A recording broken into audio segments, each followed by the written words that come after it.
আজকে বানিয়ে ফেললাম বন্ধুরা কুরকুরে কাঁকরোল ভাজা। তো বন্ধুরা তোমরা সবাই কেমন আছো? আমি তোমাদের বন্ধু মনিকা চলে এসেছি আরও একটা নতুন ভিডিও তোমাদের সঙ্গে শেয়ার করতে। আশা করি তোমরা সকলে খুব ভালো আছো, সুস্থ আছো। সঙ্গে থাকো আর ভিডিওটা দেখতে থাকো, আশা করি তোমাদের ভালো লাগবে। তো এইদিকে দেখো বন্ধুরা চলে এসেছি, কাঁকরোলগুলোকে সুন্দর করে পিস পিস করে কেটে ধুয়ে জল ঝরিয়ে নিয়ে একদম রেডি করে চলে এসেছি। এবার হচ্ছে গিয়ে আমি মাখিয়ে নেব এখানে হলুদ গুঁড়ো, কাশ্মীরি লঙ্কার গুঁড়ো আর পরিমাণ মতো লবণ দিয়ে এই যে কাঁকরোলগুলোকে সুন্দর করে মাখিয়ে নিতে হবে। নুন, হলুদ আর কাশ্মীরি লঙ্কার গুঁড়ো দিয়েছি যাতে কালারটা একটু সুন্দর হয়। তাহলে বন্ধুরা ভিডিওটা দেখতে থাকো আর সঙ্গে থাকো।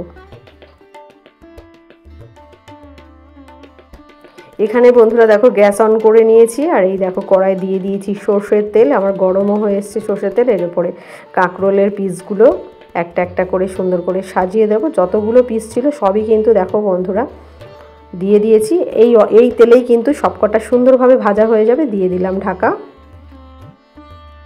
এবার বন্ধুরা ঢাকনাটা তুলে এবার কাঁকরোলগুলোকে এক পিস করে সবকটাকে কিন্তু উল্টে দিতে হবে।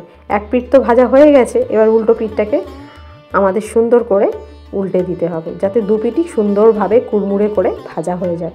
তাহলে তো খেতে দারুণ লাগবে। বন্ধুরা তোমরা কীভাবে কাঁকরোল ভাজা করো অবশ্যই কিন্তু কমেন্টস করে জানাতে ভুলো না। তো দেখো বন্ধুরা আমার এক পিঠ কিন্তু কাঁকরোলে সুন্দরভাবে ভাজা হয়ে গেছে।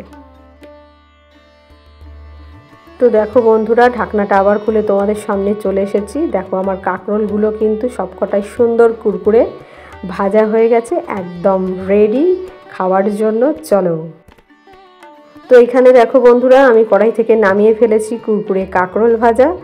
খেতে কিন্তু দারুণ হয়েছে, এক পিস খেয়ে দেখলাম বন্ধুরা। তো বন্ধুরা আজকে তোমাদের ভিডিওটা কেমন লাগলো? যদি ভালো লেগে থাকে তাহলে অবশ্যই একটা লাইক, কমেন্ট, শেয়ার আর সাবস্ক্রাইব করতে ভুলো না। তোমরা যেভাবে আমাকে সাপোর্ট করছো, নতুন বন্ধু পুরনো বন্ধু সকলকে অনেক অনেক স্বাগত জানাই আমার ভিডিওতে।